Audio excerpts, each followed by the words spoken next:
The National Center for Education Statistics administered reading and math assessments to 8,700. That's 8,700 13-year-old students over the past year.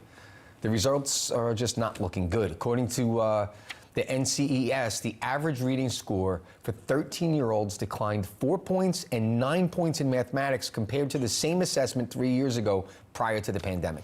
Yeah, and get this, compared to a decade ago, the average scores declined 7 points in reading and a staggering 14 points in math. Now, here to help us figure out what is actually happening here is the president of the Parents Defending Education, Nicole Neily, and the senior fellow at the American Federation for Children, Corey DeAngelis. Thank you both so much for joining us. Nicole, you first. The downward trend started even before COVID. So what actually do you think is the cause of this? Because clearly it wasn't COVID.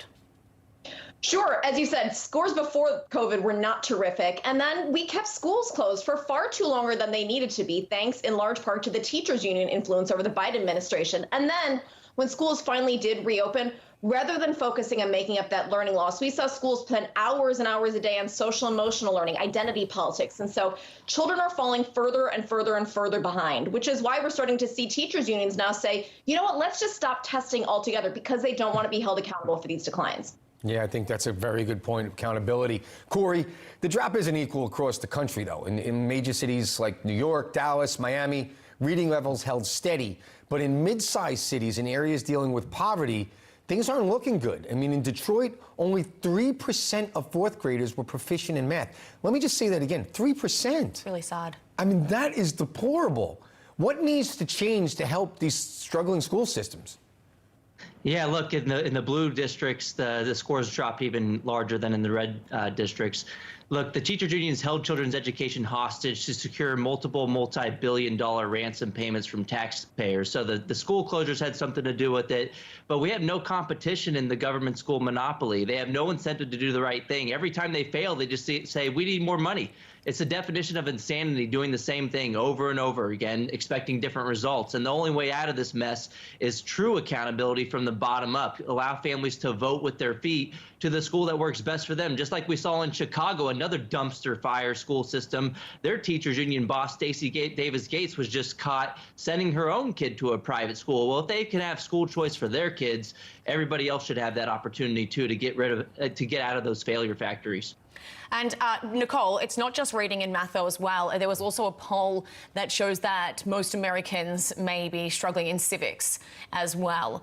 According to the Annenberg Constitution Day Civics Survey, only 66% of Americans know all three branches of government, the executive, the legislative and the judicial, while 17% can't even name a single one.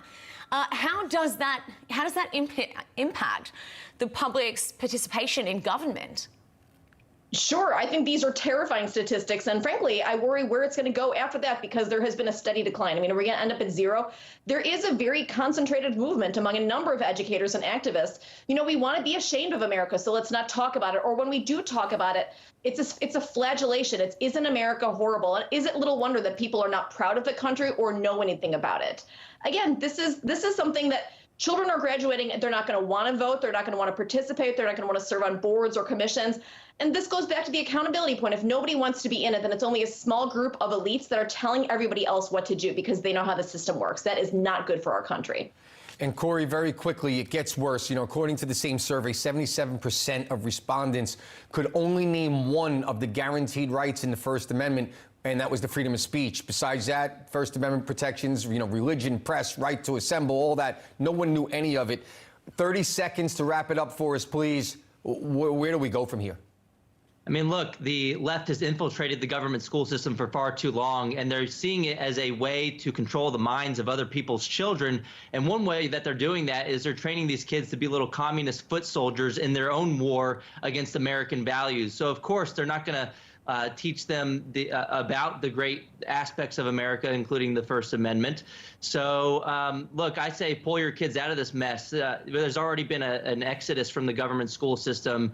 Continue to bleed the system of its funding by voting with your feet to hold them accountable. I've got to leave it there. Nicole Neily, Corey DeAngelis, thank you so very much. We appreciate it. Thank you. Thank you.